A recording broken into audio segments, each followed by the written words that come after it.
Hello YouTube land! Thank you for tuning in to One Pinoy Chick Chats.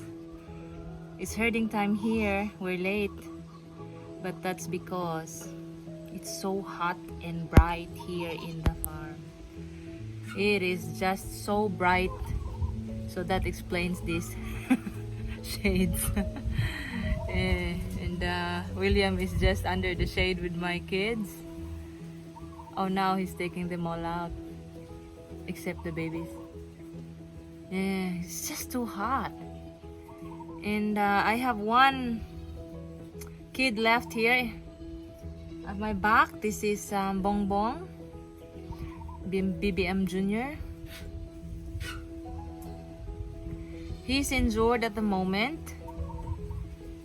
He, I think, was horned by Lottie.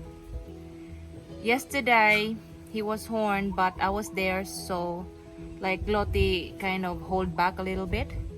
And now, I found one bottle that I've been looking for since last night. It's in the ground. Gosh. Yeah, but yeah, he's injured at the moment, and his leg is kind of huge at the moment. His left leg. So I don't know how it happened. We went to town to buy paints, and also we took a longer time to nap today because of the heat. Gosh, even the fan, the air that's blowing from the fan is warm-ish. Yeah. So I have here the babies with me. I'm gonna feed them all. I just gave Junior some leaves. I'm gonna show you a little bit. And today I'm gonna talk about the changes in our lives.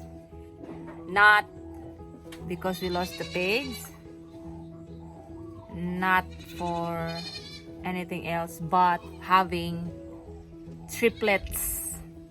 Like we had triplets before from Nani, and then Molly, and then now, as you know, Lottie, Melly, and Molly. But like right now, we are left with 2 triplets. Well, we had Brutus for 2 weeks, so really, there's a bit of changes in our lives, especially for me as the goat mama. So stay tuned. This is Bongbong at the moment. He has water there. He has some coconut leaves, and he's got some other leaves. And look at this, guys. His leg is just, it has some kind of you know, the other leg is fat, that one that he's hanging. I don't know if he broke it. He's young, he might heal if it's broken, but yeah, he will have like this for a couple of days. I hope it will be healed. Like the other day, he also had, because it was it's breeding season. This time I missed the breeding season, guys, because Bongbong is still very young to mate, although he's trying his best. He's trying his best with young Rico, but Rico is still young, 7 months. She can get pregnant, but it's not yet time for Bongbong Junior to mate. I expect him to start mating in December with the old does. So for now, he keeps sniffing. That's why he got this broken leg, or maybe just sore or whatever. And it's always Lottie. Lottie is such a strong doe, really strong, and you cannot, Bongbong cannot sniff her baby Jillian, Jelaine, and Rico, she wouldn't mind, but yeah, still getting near Lottie is a bit of a mess. She's such a reactive mother. So Bongbong will stay here for now. I'll clean the pens before sitting down with my kids. Oh, not good. Not looking good, Bong. I love Bongbong's color. Front legs are the front view of the legs are like that. I mean, if it's not injured, would have been like standing. Okay. The great colors. And at the back also, guys, should be amazed. It's very nice color. I like about Anglo-Nubians. Anglo-Nubians has this feature. Nice colors.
Yeah, like I wanna talk about the changes in our lives when we had the three triplets.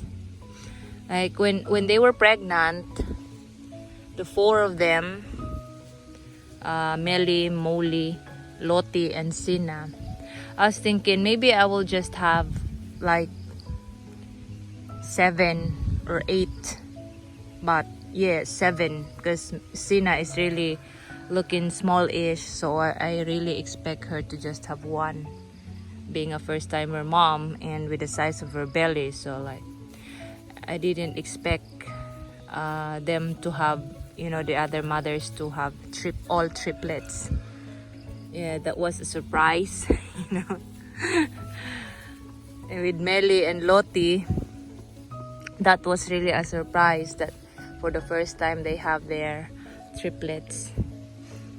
And I feel really guilty the last, like every night I keep thinking, every time or like every night that I feed the mamas, I feel guilty for like not giving the same care when Nani and Molly had their triplets before. Because right now I can see how hungry they are feeding their triplets, how thirsty they are feeding their triplets. I mean, I keep giving them water, especially the mothers that are really feeding their babies. I keep feeding them water, like giving them water in their own pens, the individual pens. And even though it's a bit messy, because especially Lottie, she always ends up with shitty water. Her goat pellets, poop pellets are in the water, but now not anymore, because these kids are very high on water consumption. I think because of the hot weather nowadays. I mean, since they were born, not like before when like January babies, they were born on rainy days. I mean, you know, if you've been a long time follower, they were born on, or like their first month and second month, they were really on moisty food. And I thought that was enough for I call to give them kind of water intake, you know. And like last January, it was only Molly who had triplets. And Nani's time, like Nani, since she was a little girl, she's always been a picky eater, because in their home, that's only on the opposite side of the road actually, where we got Nani from and the brother from. And at that time, Nani was allowed to graze for like 3 to 4 hours in this type of grass, or like underneath a banana plantation, the native banana Cardava variety. So it's not really like with the chemicals, you know, the for export quality like my close by neighbors here. So like in the afternoon, just before they come home, the owner would feed them with Madrid de cacao. That's why when we got the Nani, she's a heavy shedder. Like her pen until now has her fur in the corners, you know. So this is Madrid de cacao, by the way. That's why in my old videos, I always mention that I cannot give them, even if I plant here, I cannot really give them so much of this type of leaves, because it causes heavy shedding, which is not good. Yeah, so right now, what the changes I made in my routine for them, for taking care of them, is that I'm feeding them double, the mothers, which I never done before with Molly and Nani. Like before, when they come home in the afternoon, 5 o'clock, they just go to their pens. I just give them fresh water. Like I give them water here, and then in their pens also fresh water is waiting. And now, apart from the water, like on the first month, I'm giving them food at 6 o'clock and at 10 o'clock, around 9 o'clock. Because even at night, guys, they are so hungry, so thirsty. Like now they're on their second month. I'm only giving the mamas one meal at night. And the kids are also starting to eat the brands, or like if I have plenty of ripe bananas, like if I get bananas from I's farm, from the rejects of that farm, I give them also like at night. But now they don't harvest as often as they were harvesting before. So like I just give the mama some branch, and also they're already on their second month. So like, you know, the recovery from delivery is really 100%. And also because the babies are starting to eat on their own graze like this, the mamas are not so hungry or like starving before at nights. Although I should also consider, I'm not sure if other goat raisers are thinking this way, but for me, because the babies are getting bigger, heavier, so their consumption is so much more than on their first month. So really I am feeding them I won't consider them so much, but I'm doubling the feeds. Like with Melly, right now she has the biggest babies. This is Fred, this one, the big boy here, and this is Ferdy, the mid brown, and Foxy, who is the most active of all in this batch. Small but the most active. So I think that's why, like at night, she is so starving, and I can't not say no or like, "Ah, see you tomorrow." I just can't. So I feed them at nights. So that's the number one change, really, the double feed, which is of course double cost for the, like, I must say, indoor meals, because it's given in the pens. Like outdoor meals is their salads, and this one here, the indoor meals are bananas and brans, hammered corn. So that's double nowadays. And even if they're grazing, I cannot stop giving milk supplements for others, like this boy and the triplets of Loti, because they are really growing so fast and they are consuming more. So even if the mamas can give more, you know, it's like I still have to supplement their milk. Today, guys, as we went out, somebody's waiting at the gate wanting to buy goats. And yesterday also I had 3 inquiries already for goats. Well, I don't have at the moment, as you know. Like, I'm happy to know that the Department of Agriculture people is highly recommending my goats to those who want hybrid goats that is not very expensive. Like mine here is like few thousands cheaper than others, really, even if they are like, you know, from a very good breed, from very good breeds, from the dose and box. What's that? This one got bloated yesterday. What did you eat when Nung Fredo was taking care of them while William and I went to town for like an hour or 2?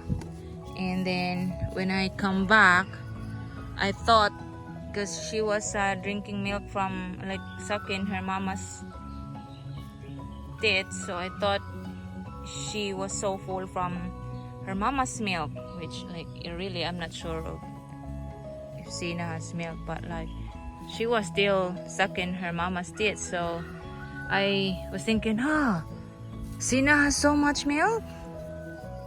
But 9 o'clock, when I saw her, like, she drank only half a bottle at 6 o'clock feed because her belly is so big, and at 9:30 her belly becomes even bigger. So I got worried, and I tick, no more bloat. Yeah, I tried to tick her belly and it was all air. It was all air, guys. So like, I got an efficacent oil, rub it around her body, her nose, her head, just to let her air out that whatever was in her belly. And also the warm water with baking soda. And in the morning, yeah, it was all better, all gone like always. So she's got super sunken belly in the morning. They're looking at Julian. Is Daddy gonna let us out? Daddy gonna let us out?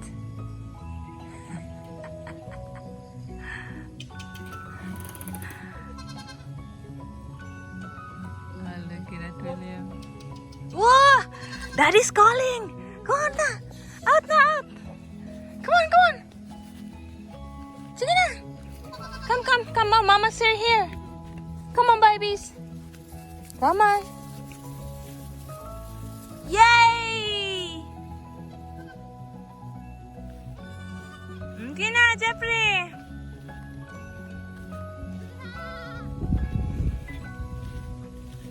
Foxy, I think now is bigger than Jeffrey. Jeffrey is left out in tits from her mama. Go na, go. Go. Go na. Squeaky.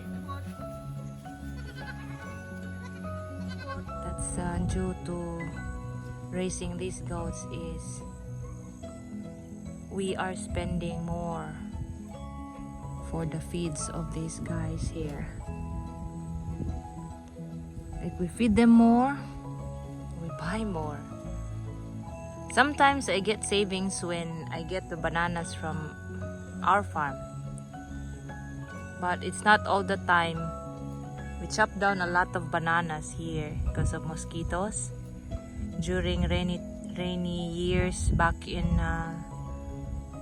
2018 to, like, really guys, it was heavy, like straight 11 days I think, if I remember correctly. 2017, 2018, there were like 11 days straight rain. William was just new here, like he arrived here. It was just a few months of drought in 2016, and then rain came in, I think this same year, 2006, end of 2016 or first quarter of 2017 is the start of rain. Until William left for Vietnam, it's still raining here, and the cacaos is turning into like, just put it like this, it's not productive anymore from all those rains. And the bananas also is getting a lot of diseases, soil-borne diseases because of rain. So we ended up chopping down a lot of bananas because it became a bed of mosquitoes. Those cacaos are holding so much moisture from all those rainy days, rainy months, rainy years. And look at this now, no more. Like we have more than hundreds of cacaos. Here alone we have 100 plus, if I remember correctly. Like here there are 12 lining up here in this in between coconuts, and until the house area we have plenty of cacaos. And also there are bananas everywhere. Like a mat would be like 3 to 4 pseudo stems, and it's just, you know, like when we chop one, the base of that would like create a mosquito bed. So we ended up just digging everything. While William is in Vietnam, I asked Kulot, like days like this when we just have to peg the goats here, he just work on the digging of those corms, you know, the base of the bananas, because we just want to get rid of those bananas mosquito beds. And we tried to leave a line here of cacao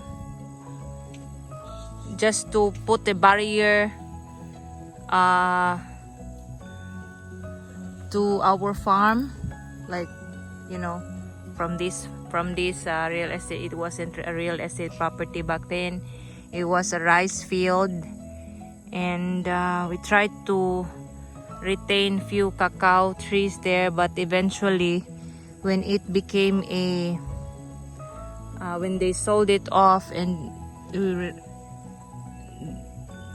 owned, like the owner now owned by this real estate property now, and people are looking at the lands and like they're looking at our property like, oh, this is the neighbor, the American neighbor they're talking about.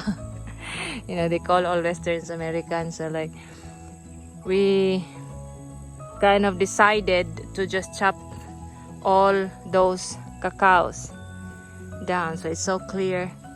Like, looking at our even this area here, while the owners are not yet doing some maintenance works for their lots, we clear it at our cost just to see the back paddock.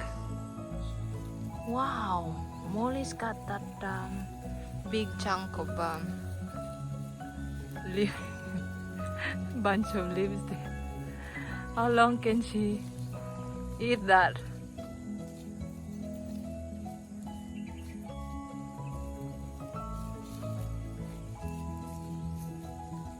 Let's see.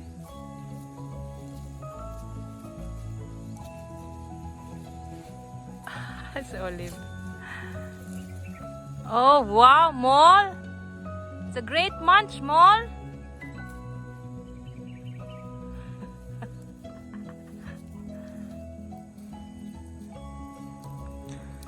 We hope that Bongbong is not really that injured, like not really having broken bones, because so far my breeding plan for this year is working and still on point.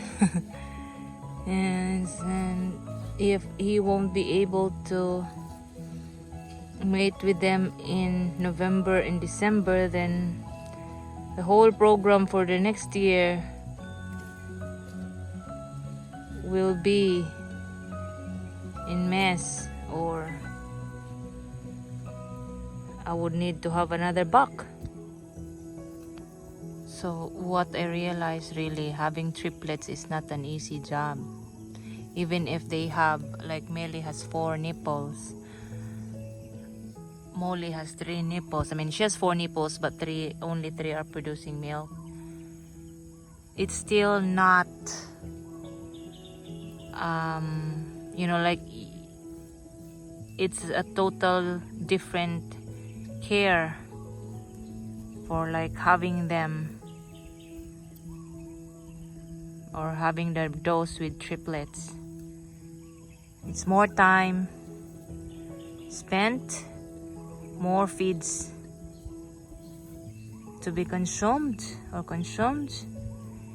and yeah, that has to be taken in consideration. And I'm learning, like, really, it's not just learning for them how to take care of 3 babies, but also a learning for me, for us here, you know, things like this, that we have to make changes in our lives to take care of them, both the mamas and the kids. And here, guys, Sina she's now recovering. Her ears has the natural color of, you know, with the burnt edges color, and her face also has some hair. It's starting to kind of get back into her normal color of face. The line, like deer, a wild deer face of Sina is slowly getting back to how it is. So I'm happy, we're happy, everything is doing great. No sick, no weak goat at the moment, well, except for Bongbong, who's got an injured leg. But I'll give you an update for that later on, because right now it's still kind of big and he's in pain, he's crying. And I will consult our vet for that, like what we can do, because I know they don't have like the x-ray here, you know, the veterinary clinics is not like the Western world where they have that x-ray. They have like, if they need to do like major surgeries they do, but here it's not like that, guys. So we'll just see in the coming days what we can do with Bongbong, or like if he just gets back to his normal walking state, then it will be great. We'll be on the same breeding plan for him to start breeding on, or for him to start mating in November or December, like ideally December for us here, I mean in our farm. Others would like get their bucks at work when they reach kind of more than a year old, but here as soon as they get 7 months old, they start working.